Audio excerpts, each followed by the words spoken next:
শুভ সকাল বন্ধুরা। আজ 23 জুলাই বৃহস্পতিবার।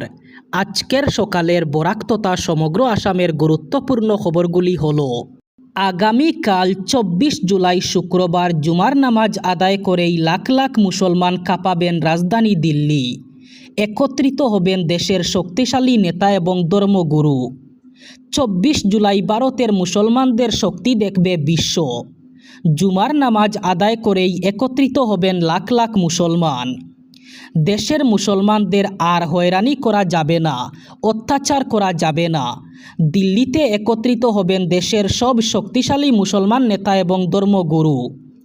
সব মুসলমান সংগঠনের নেতা একত্রিত হবেন দিল্লিতে।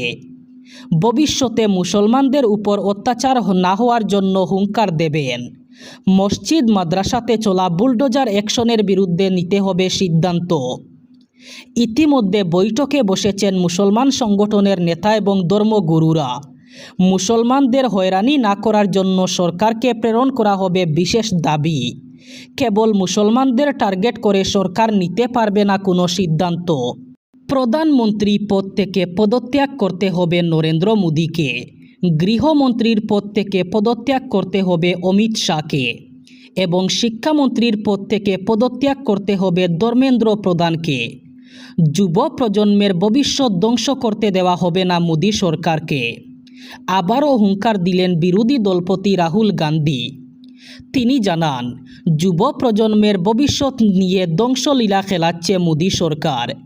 ছাত্রছাত্রীদের ন্যায় পেতেই হবে। ছাত্রছাত্রীদের উপর করা অত্যাচার সহ্য করা হবে না। ছাত্রছাত্রীদের বিরুদ্ধে যে মামলাগুলি রুজু করা হয়েছে তা শীঘ্রই উঠিয়ে নেওয়া হোক। ছাত্রছাত্রীদের আক্রমণ করাটা সাধারণ ঘটনা নয় বলে জানান তিনি। এভাবেই মোদী সরকারের বিরুদ্ধে হাল্লা বল রাহুল গান্ধীর। তিনি প্রধানমন্ত্রী পদ থেকে নরেন্দ্র মোদীর পদত্যাগের দাবি করেছেন। সেই সাথে অমিত শাহ এবং ধর্মেন্দ্র প্রধানের পদত্যাগেরও দাবি করেছেন। প্রলয়ঙ্করী বন্যায় বিপর্যস্ত উজান অসম। যোরহাট, শিবসাগর এবং চরাইদেও জেলায় এখনও পর্যন্ত বন্যা পরিস্থিতির কোনো উন্নতি হয়নি। এই পরিস্থিতিতে বন্যা দুর্গতদের পাশে দাঁড়িয়ে 2 কোটি টাকার ত্রাণ সাহায্যের ঘোষণা করেছেন এআইইউডিএফ প্রধান মৌলানা বদরুদ্দিন আজমল। বিধানসভায় তিনি এই আর্থিক সহায়তার ঘোষণা করেন। আজমল জানান, আজমল ফাউন্ডেশনের পক্ষ থেকে এই ত্রাণ সাহায্য প্রদান করা হবে। যোরহাট, শিবসাগর ও চরাইদেও এই 3 জেলার বন্যা কবলিত মানুষের মধ্যে সাহায্য বিতরণ করা হবে। এছাড়াও বদরুদ্দিন আজমল বন্যা দুর্গত এলাকাগুলি পরিদর্শনে যাবেন। তিনি যোরহাট, শিবসাগর এবং চরাইদেও সফর করে ক্ষতিগ্রস্তদের সঙ্গে দেখা করেন এবং সকল বন্যার্তকে সহায়তার আশ্বাস দিয়েছেন। তিনি আরও বলেন, বন্যা কবলিত এলাকায় গিয়ে ক্ষতিগ্রস্ত মানুষের হাতে এই ত্রাণ সাহায্যের অর্থ তুলে দেওয়া হবে। গত 24 ঘন্টায় রাজ্যে বন্যা পরিস্থিতির আরও অবনতি হয়েছে অসমে। আরও 21 জনের মৃত্যুর খবর পাওয়া গেছে। রাজ্যের 16টি জেলায় 5.5 লক্ষেরও বেশি মানুষ ক্ষতিগ্রস্ত। অসম রাজ্য দুর্যোগ মোকাবিলা কর্তৃপক্ষের গভীর রাতের এক বুলেটিন অনুযায়ী সবচেয়ে ক্ষতিগ্রস্ত শিবসাগর জেলায় গত 24 ঘন্টায় 13 জনের মৃত্যু হয়েছে। এছাড়া চরাইদেওয়ে 5 জন, গোলাঘাটে 2 জন এবং যোরহাটে 1 জনের মৃত্যু হয়েছে। এই মৃত্যুর ঘটনাগুলির ফলে রাজ্যে এবার বন্যায় মৃতের সংখ্যা বেড়ে দাঁড়ালো 31। মুখ্যমন্ত্রী হিমন্ত বিশ্ব শর্মা জানিয়েছেন যে ত্রাণ ও উদ্ধার কাজ পর্যালোচনা করতে তিনি বুধবার থেকে সবচেয়ে ক্ষতিগ্রস্ত জেলাগুলি পরিদর্শন শুরু করেছেন। বন্যা পরিস্থিতির জন্য শিবসাগর, চরাইদেও এবং যোরহাট, অসমের এই 3 জেলাতে ভারত সরকারের দূরসংযোগ বিভাগের পদক্ষেপ। বন্যাক্রান্ত 3টি জেলার মোবাইল ফোন ব্যবহারীদের নির্দিষ্ট অঞ্চলে নিজের মোবাইল অপারেটরের নেটওয়ার্ক না থাকলেও নিরবিচ্ছিন্নভাবে নেটওয়ার্ক পরিষেবা লাভ করবেন তারা। এমনই জানিয়েছেন মুখ্যমন্ত্রী ডক্টর হিমন্ত বিশ্ব শর্মা। তিনি জানিয়েছেন, শিবসাগর, চরাইদেও এবং যোরহাট এই 3 জেলার বন্যা পরিস্থিতির ভয়ঙ্কর প্রভাবের প্রতি লক্ষ্য রেখে ভারত সরকারের দূরসংযোগ বিভাগ এই জেলাসমূহে আগামী 24 জুলাই থেকে বিশেষ ইন্ট্রা সার্কেল রোমিং সুবিধা কার্যকর করছে। এর মাধ্যমে যে কোনো জায়গায় যদি মোবাইল ইন্টারনেট পরিষেবা নাও থাকে তবুও ব্যবহারকারীরা ইন্টারনেট পরিষেবা উপভোগ করতে পারবেন। নতুন করে রাজ্যের লাখ লাখ দরিদ্র পরিবার পাবেন প্রধানমন্ত্রী আবাস যোজনার সরকারি ঘর। আগে যারা এই প্রকল্পে সরকারি ঘর পাননি তাদের জন্য এবার সুখবর। তৈরি করে রাখুন নথিপত্র। খুব শীঘ্রই রাজ্যে শুরু হবে সরকারি ঘর প্রদান করা। এবার লাখ লাখ পরিবারকে দেওয়া হবে সরকারি ঘর। রাজ্যের প্রতিটি দরিদ্র পরিবারকে দেওয়া হবে সরকারি পাকা ঘর। প্রথমত নতুন করে 16,810টি পরিবারকে শীঘ্রই সরকারি পাকা ঘর দেওয়া হবে। শুধুমাত্র রেশন কার্ড, আধার কার্ড এবং প্যান কার্ড থাকলেই পেতে পারেন সরকারি ঘর। সামাজিক মাধ্যমে এমনই জানান মুখ্যমন্ত্রী হিমন্ত বিশ্ব শর্মা।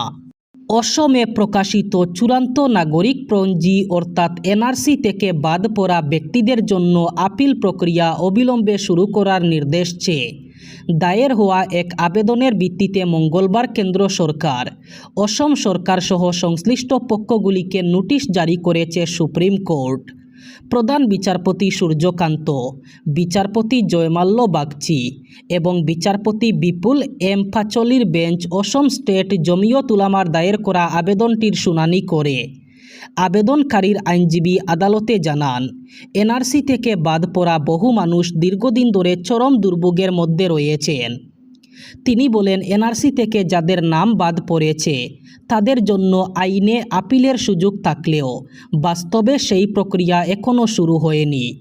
একই বিষয়ে একটি পৃথক আবেদনও সুপ্রিম কোর্টে বিচারাধীন রয়েছে বলেও তিনি আদালতকে জানান।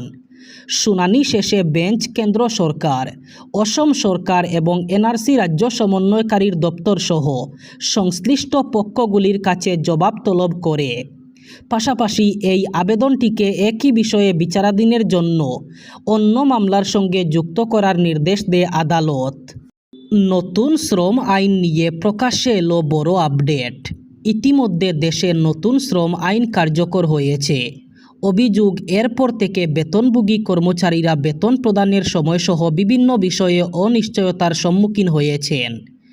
সব বিবেচনা করার পর এবার জারি করা হলো নতুন নিয়ম।